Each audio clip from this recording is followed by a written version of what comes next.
Check. Oh, there it is. Yeah, keep his lower. Yeah. Mine's wireless in case I want to run around, I guess. They probably assumed that you were going to. Yeah. Well, I don't know how you're going to do the backflip with a cabled mic. All tethered? Yeah. Anyway, thanks for having us, guys. Well, gentlemen, we had legitimately thousands of questions submitted to our website, 1057thepoint.com, all kinds of different questions, and so we've done our best to kind of whittle it down to what we believed were 10 of the best ones. I hope mine made it. I'm sorry now? I have a few. Josh was up all night submitting his own questions. Yeah. And there were some, truthfully, that we kind of left behind. No offense. That's fair. I was tired. So we will begin, if you guys are ready. Is that Absolutely. All right. Hey, I was going to ask, because I saw you did the jumpsuit video at Will Smith's house in Iceland. Yes. And you just came from the UK. Other than St. Louis, what's one of your best travel experiences? Wow. That's a great question. That is a good one.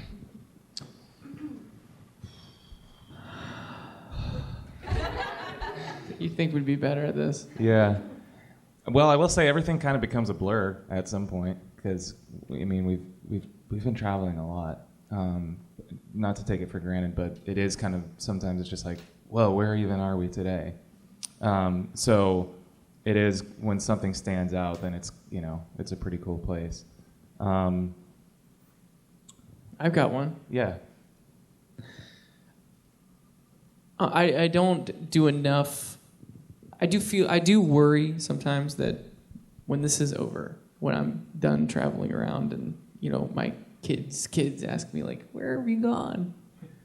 Will I have enough information about, like, what each place is like? And so I'm trying to challenge myself to get out and see things and actually enjoy the different cultures and cities that I'm in. One of the things that I'll never forget, though, is we went to New Zealand and we visited Hobbiton, where they shot The Hobbit. And so, I mean, that was a moment for me because it's one of my favorite series of movies. To see that in person, it was a moment. I was like, I'm glad I got out of the tour bus for this one. So, what has been your biggest challenge as a band? Have you been able to overcome that challenge? If so, how? That's a great question. Biggest challenge as a band. So far, mine's been learning how to play the drums, Yeah. and I haven't quite overcome it, but Working on it. I'm still practicing. I would say a practical challenge is just trying to get people's attention when you start. How many people want to do music, for a living or even just a hobby? And that was something that Josh and I spoke a lot about, is how do we get people's attention? And we did that all kinds of different ways, some crazier than others. It started out, some of the things stuck around, like the skeleton outfits that we would wear when we would play. We had a show that night in some city that we knew hardly anyone was going to be at the show. We went to a local Halloween store and bought 2 skeletons, and we're like, maybe they'll like remember us if they like remember those 2 skeletons that we're playing on stage. I actually switched over to the skeleton later because right. I realized that he made the better choice at the Halloween store because I bought a gorilla costume, and it was impossible to breathe. And so then I was like, you know what, I'm going to go back and get that one because it's way better. That's right. You had to transition to the skeleton. Yeah. So that's one challenge. It's another challenge would be eating healthy on the road, because so our schedule. I'd be lying to you if I were to tell you that we've been up for hours, because we haven't. A couple hours. Maybe. A few, maybe. But that means, like, when the show is over, that's, like, dinner time. For most people, that's when you go to bed. And what's available and open around that time is just really terrible stuff for you to eat. So that's been a challenge. And now that we have made it to, bigger venues, we can have catering that's giving us like healthier stuff, and we're not feeling like garbage every night. So, but there was a few years there where it was not looking good. Yeah, and also, yeah, we're forced to Taco Bell or whatever, and then, well, which is great. Yeah, we don't knock it. we still eat it. Don't knock we it. love it. But also, I think during that time especially, it was just like, all right, we can afford for everyone in the van to get 2 items. Yeah. So that was our like compromise. It was healthier that way. Yeah. So you're both self-taught musicians, and I'm curious as to which instrument you picked up first, what song you first learned, and what age you were. Great question. I started playing the trumpet. That was the first one that, for some reason, I have no idea why, like, was really drawn to it. And I bought one, and then I played it in middle school. I think it was 6th grade. And the first song I learned, probably, I mean, I don't even remember. Mary Had a Little Lamb, probably. One of those, like, Fire. Yeah, like, It's a fire song. I mean, and then I was like, this needs a sick beat. Yeah. So then I tried to play both at once, Didn't work. and it didn't work, and I Yeah. just stuck with the drums.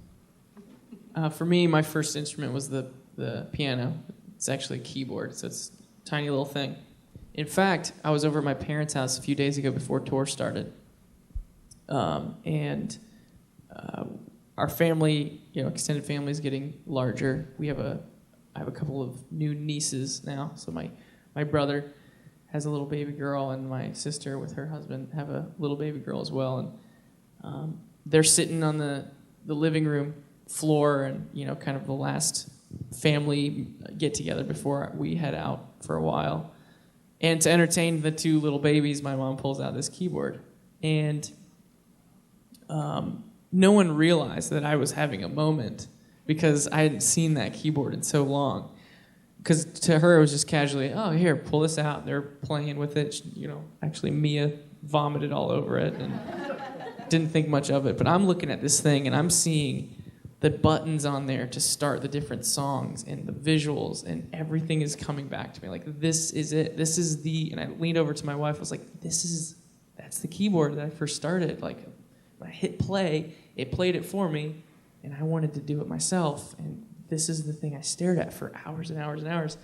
And so it was this tiny little keyboard. My parents still have it, I guess. And the first song that I learned to play is the Pachelbel Canon, which is kind of like the wedding song, but it's doom, doom, doom, doom, doom, doom, doom, doom. And it's just, I don't know what it was about the chord progression.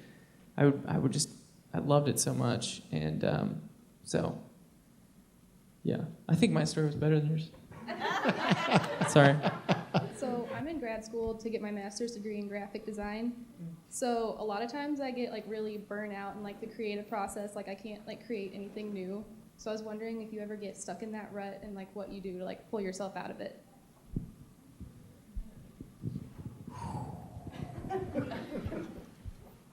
Man. I feel like I'm talking a lot. Am I talking too much? No. Okay, thanks. Actually, if you were to take our new record, it's called Trench. If you look at the 14 songs, you laughing? Because, like, of course you know that, I guess. I don't know. There's actually a few moments on the record that you can, at least for me, I know that was a moment where I hit a wall. I didn't know, like, nothing was sticking. I felt like everything I was doing didn't feel right, didn't feel new, didn't feel inspired. And one of the things that I did was I completely changed the type of song, the style of song, the way that the lyrics were hitting. I tried to turn everything on its head and approach it in a completely different way. And the moments of the record is a song called Neon Gravestones, which is kind of right in the middle of the record. The song is in a time signature that's called 3/4, which is different than 4/4, which is most of the songs that you hear is in 4/4. And then also the lyrics being very black and white and saying exactly what I wanted to say rather than trying to come up with some metaphors for it, which is usually what I do. So to use as an exercise, like, let me just focus on something completely different than what it is that I have been trying to accomplish. Get it out of my system. And a lot of times those things, you throw away afterwards because it just helps you get it out of your system, and then you're able to continue. And then the other song that happened in the record was Pet Cheetah, where completely different feel, different song entirely, but it was also, the point was it was so different from everything else that I was trying to do, that it helped shock the system. And so when you hit that creative wall, look around at your surrounding, like, where am I trying to create? What room am I in? You know, what are some of my habits? I always start with this, and then I try to build off that. Try to change the foundational starting points that you don't even realize that you're doing as a habit, and then you start to see things in a different light, and that can really help in any creative path. Which song of your songs is the hardest, most emotional song to perform because of the meaning story behind it? Well, there's a song on the new record. It's called Trench. You just check it out or stream it or something. There's a song called Legend that I've never actually played live before. And it's about my grandfather, who passed away this year. And he was very important to me. And I don't know. I don't know what it's going to be like to perform that. It'll probably be pretty tough, actually. So that's the first one that comes to mind when asked that question. There are a few songs that stand out as like, wow, there's so much going through your brain. You know, if you were to ask Josh and I all of the technical things that we're trying to accomplish while performing, it's one, we're trying to put on a show. Two, make sure we execute the part correctly. Remember the words. Don't fall into that hole. Just stuff like that as you perform that you have to be thinking about. A lot of times what you're saying, it's hard for your brain to really wrap around, you know, being convicted by that song again because of all the other stuff. But there are a few songs that will always kind of, for me, Holding On to You is one of those where I think part of it is that we've been playing it for so long that I don't have to think about all that stuff as much, and I can let those lyrics be fresh for me again. Neon Gravestones we've been playing. We've only played a couple times now, and it's, even though it's new, there's a lot of like, I gotta remember the chords and all that stuff. I'm still able to like get there, which is really nice. So those are a couple songs for me that do that. Any for you? No. Well, we were talking the other day. The one that came to mind, Tyler was like, have we played any shows together where we haven't played Holding On to You? And we were kind of thinking back, and I don't think there's been one show that we've played where we haven't played that song. And kind of going back to a question before, I do think about some of those moments in the past where we're trying to get people to pay attention, and in a way, it's like a little emotional just because of that, like the history of us traveling around in like rooms smaller than this with less people than this to watch us perform, and you know, now we get to go play it tonight for more people, and it does, yeah, I think, and also kind of what you said, you can kind of shut off your brain a little bit because it's kind of like just like autopilot. You can reflect on that a little bit more, and it is cool and special. Do you ever find it restricting to be a two-man band when playing live shows? And have you ever thought of adding additional members for live tours to play other instruments, sort of like a Nine Inch Nails approach? Yeah, there's something very easy logistically about it being a two-person band, still today, but also even more so when you first start out. When someone's late to band practice, it's only like one other guy. So you only have to have one conversation. I've always talked about some of the negatives are, you know, like a lot of bands huddle before a show to fire up. It's really just a animated hug for us, I guess, since it's just two of us. And then a few other things.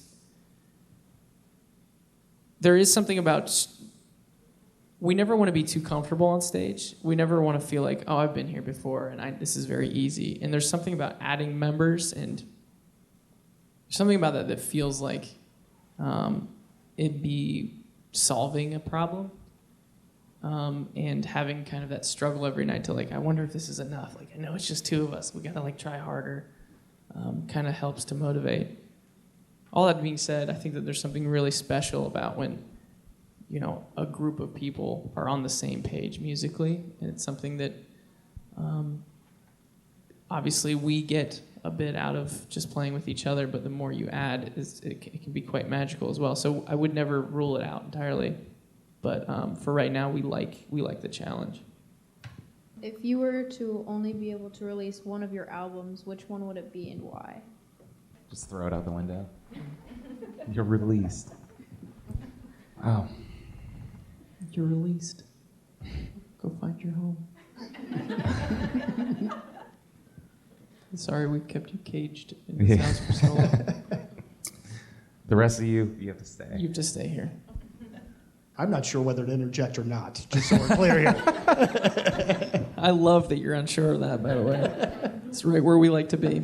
No, I guess it would have to be this new record called Trench.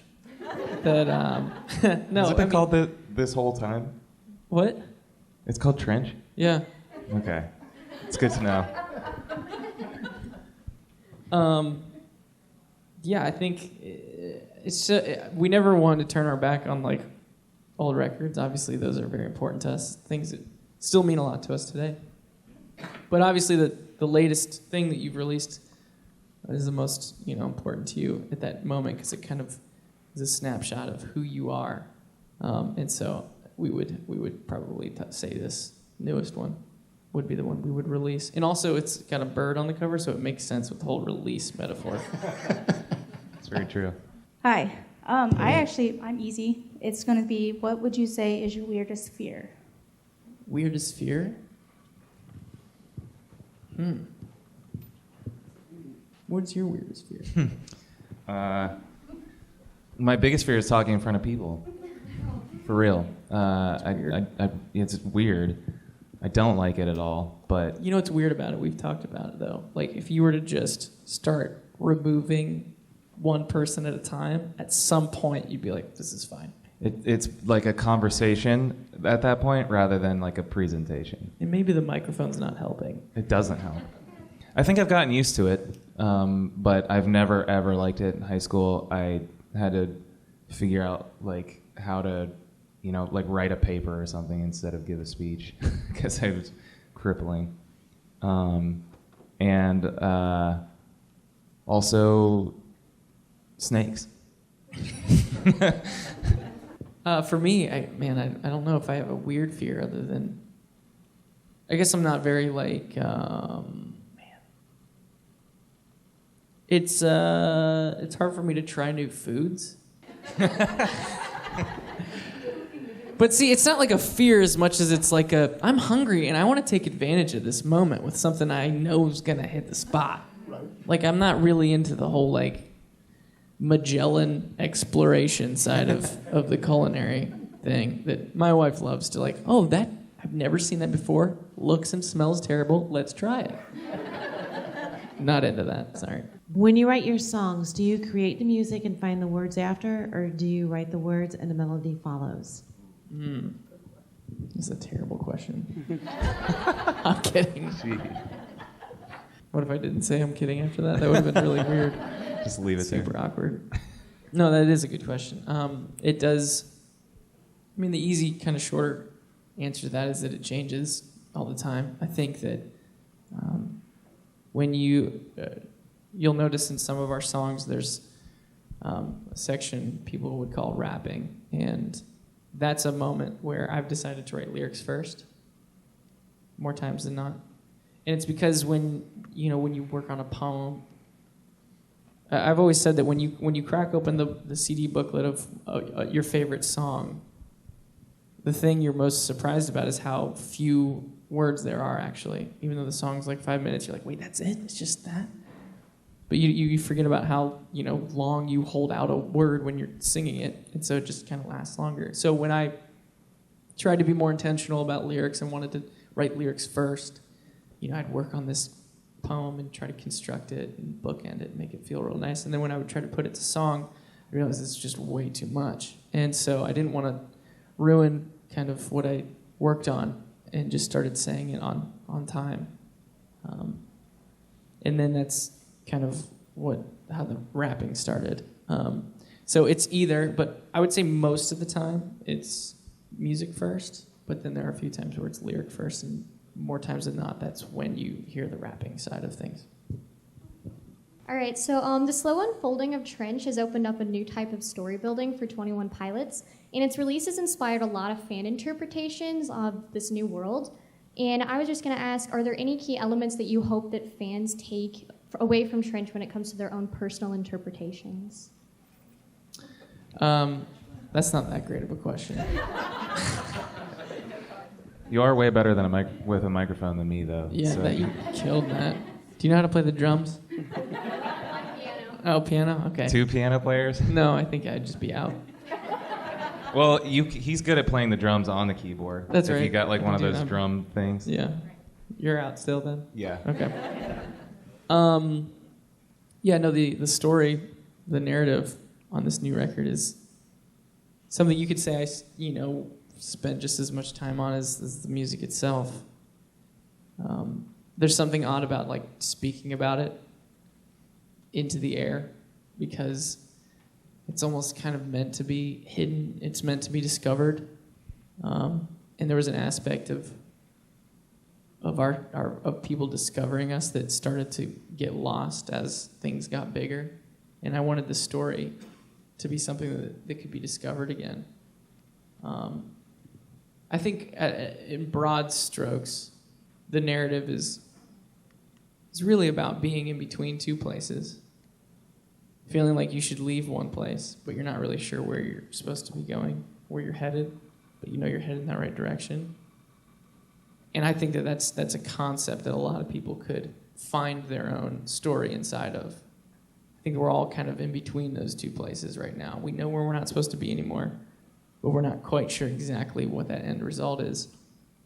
And I think it's also important to know that at the end of the record, the song Leave the City doesn't necessarily define, and then I found the place, and here's what it's called, and here's what it's like. And that's intentional because I haven't yet. And so we can still be encouraged by that, even though I don't have that answer for you. And so that's something that I hope people get out of the record. Well, there we are. Our 21 Pilots press conference has come to an end. Thank you, everybody. Thank you. Sweet.